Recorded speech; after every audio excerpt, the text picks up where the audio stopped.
Well, guys, unfortunately, the New York Knicks played basketball today, and unsurprisingly, they lost to the Boston Celtics 118 to 105, coming off of the worst loss in the head coach Tom Thibodeau era by 37 points in Cleveland.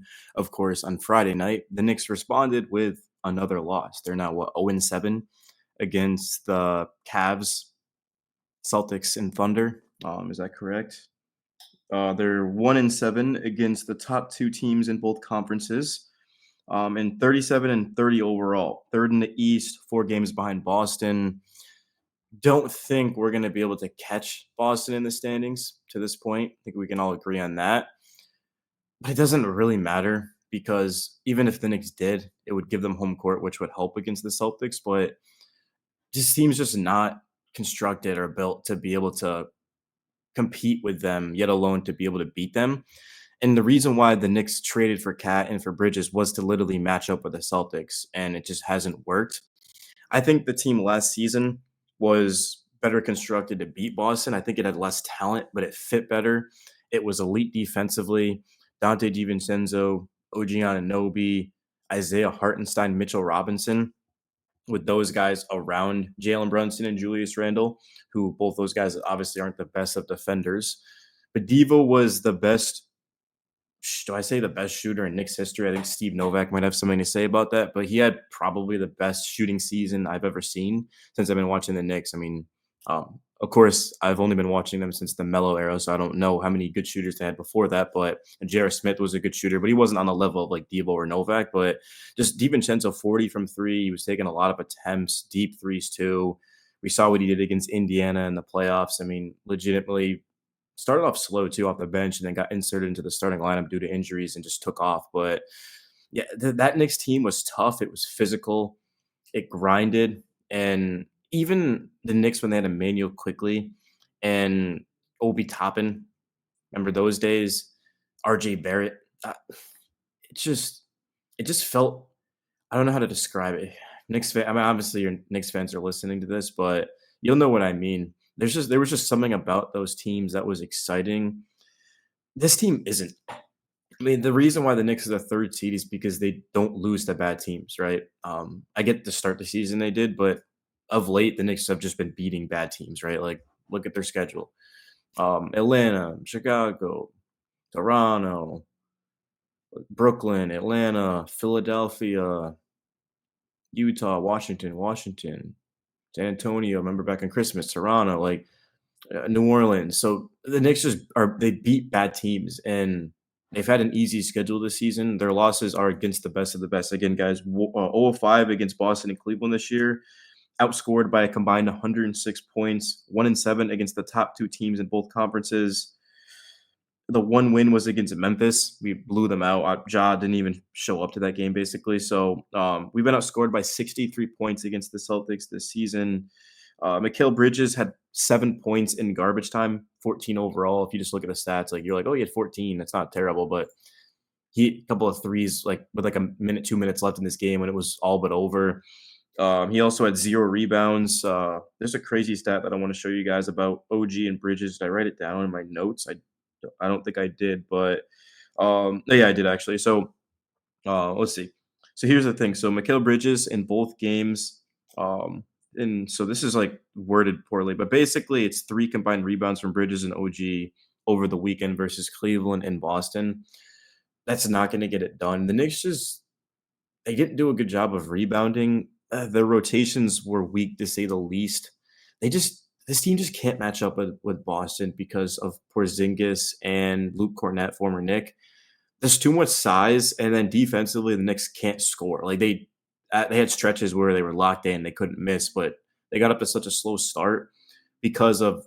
I'm looking at Drew Holiday. I'm looking at, of course, Derek White, Jalen Brown, Jason Tatum is a much improved defender year after year, and then certainly Porzingis, like Cornette, are capable of playing high level defense. So the Knicks are having struggles of being able to score the ball, and then they can't get stops.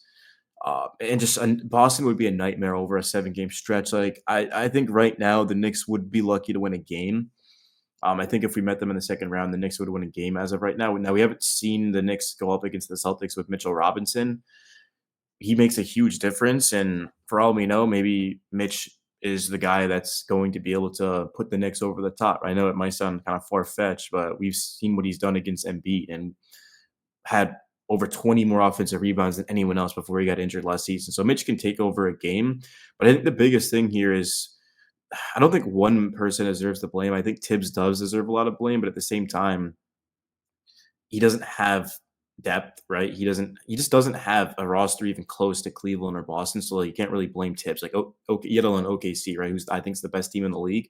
At least from a roster standpoint, like you think Boston's the best team, but like I think OKC just from top to bottom has like the most talent, I guess, and the numbers would back me up on that. But the Knicks just they've got a lot of work to do.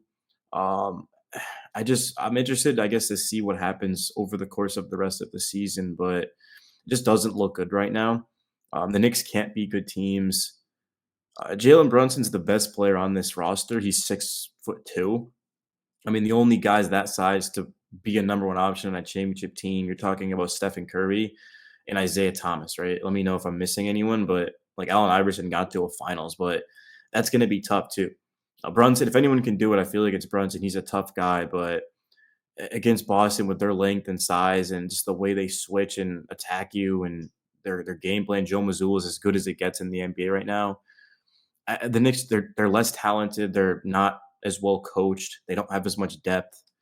They they can shoot, they can score, but Boston is a significantly better defense, and they're just as good as the Knicks offensively. So it just seems impossible for the Knicks to be able to beat the Celtics right now. I mean, I'm considering this game a blowout. Like the Knicks got blown out today. Yeah, they cut it to 4, but they were down by as many as 27. They lost by 30 at home to the Celtics the last time we played them, and then the first game of the year was a blowout. So the next time the Knicks play a good team is going to be the 28th, which is Friday night against the Grizzlies. I mean, I think Memphis is. I don't know how the seeding is. They were just the 2 seed, but then the Nuggets overtook them, and yeah, Grizzlies are now the 2 seed. So the 2 seed in the West, and then the Heat Sunday, Warriors, Lakers, Clippers. We're gonna find out who the Knicks really are. These are some good teams. Now they're not elite teams, but Memphis I'd consider not. When I say elite, I don't mean on the level of like the Thunder and the Cavs and the Celtics, but like they're really good. So these are really good teams, man. And you look at the Knicks schedule. It's like I'm not going to count how many games we have left, but for the rest of the season, I'm gonna Philly is like a bad team, but they still have like Embiid and Maxi. So I mean, that's not going to be easy. But like the only actual bad team that we have to play the rest of the year at Portland is not a bad team. Like they're picking it up of late. I would say is Charlotte is a bad team. I mean, they have their nights, but like I'd say Charlotte's bad. Even though I like their future, but Charlotte, Washington, let's say Brooklyn. So 3 bad teams the rest of the year. The rest are either statistically bad, but playing their best ball of the year, or they're just good, like playoff level playing teams. So, I mean, to this point, I never would want the Knicks to intentionally lose. Like I would never suggest that. But if the Knicks do drop in the seeding, I actually would not hate that at all. Like if the Knicks end up getting the so right now they're the 3 seed. If the Knicks get to the 4 seed, I actually would like that because that way they'd go up against Cleveland in the second round. And Cleveland, I mean, I know they just absolutely like 37-point win, but no heart. OG, that foot, of course, was not even close to himself. No Mitchell Robinson. So that's kind of what I'm hoping happens, but I don't think it will happen. I think the Knicks will stay the 3rd seed and they'll play Boston in the second round. But there's just to say there's anything to take away from this game. I saw one of my favorite Knicks Twitter accounts tweeted there's a lot of good to take away. There was nothing good to take away of this game. Down 27, cutting it to 4, absolutely is a positive, but like you never should be down 27 to begin with, right? Like when you have 2 guys that started in the All-Star game, 2 guys that are going to make All NBA. Mikal Bridges, the Knicks traded 5 first-round picks for him. OG signed the largest contract in Knicks franchise history. I mean, if the Knicks have another second-round exit, which it's looking like they will, I think serious changes are going to be made. I don't think Tibbs will be fired, but I do think they'll bring in Kevin Durant. Knicks fans aren't going to like that, but and sure, you can argue that, hey, look, the Knicks' problem's depth right now. Why would they get less depth by getting KD? But Like, the only way to me to be able to beat Boston is gonna be able to just outpower them, and Mikal Bridges and OG Anunoby, if they have to go for, I mean, you can't trade OG and Mikal because that's 5, basically 5 first-round picks quickly and Barrett for a 37-year-old Kevin Durant when the season starts. I don't know, but I do think Kevin Durant would make a lot of sense. KD or maybe Giannis. If the Bucks have another early exit, first round exit or something, yeah. I mean, yeah, I think Giannis is 30. Um, yeah, I think Giannis, Brunson, and Cat Brunson as a second option to me makes sense. I hate to say that, but yeah, I mean, Cat would be the third option. I think that's what would need to happen, right? And I would trade OG for Mikhail and more. For Giannis, I think any Knicks fan would. Like anyone who doesn't is delusional. Like I think that's what it's gonna come to, man. Because like I don't know. I don't know. Maybe I'm overthinking, but this team just isn't close right now. Again, like their starting lineups are not as good as the Celtics and the Cavs, and then their bench is significantly worse. The defense is terrible. Those teams are way more well coached. So I just the problem with firing Tibbs is who do you replace him with? I don't think the Knicks are going to be able to bring in a better option unless like a really good head, like an amazing head coach gets fired for some reason. But like I don't know what would be an example of that, but. Um, like Mike Malone, I know that sounds ridiculous, but, like, if Mike Malone got fired for some stupid reason, then, like, yeah, I'd fire Tibbs and bring him in, but, like, other than that, like, it's I don't see it happening, right? Like, Ime Udoka foolishly got I mean, Joe Mazzulla won a championship, but, like, Ime is a top 5 coach, top 3 coach.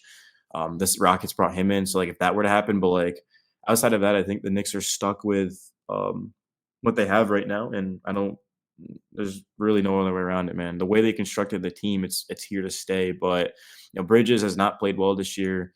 Cat's not a good defender, can't protect the rim. There's no depth, and yeah, it's pretty easy to see why. Again, the Knicks are 1 for what did I say? 1-7 against the top 2 teams in both conferences. But that's all I got for you guys. Knicks Daily. Peace.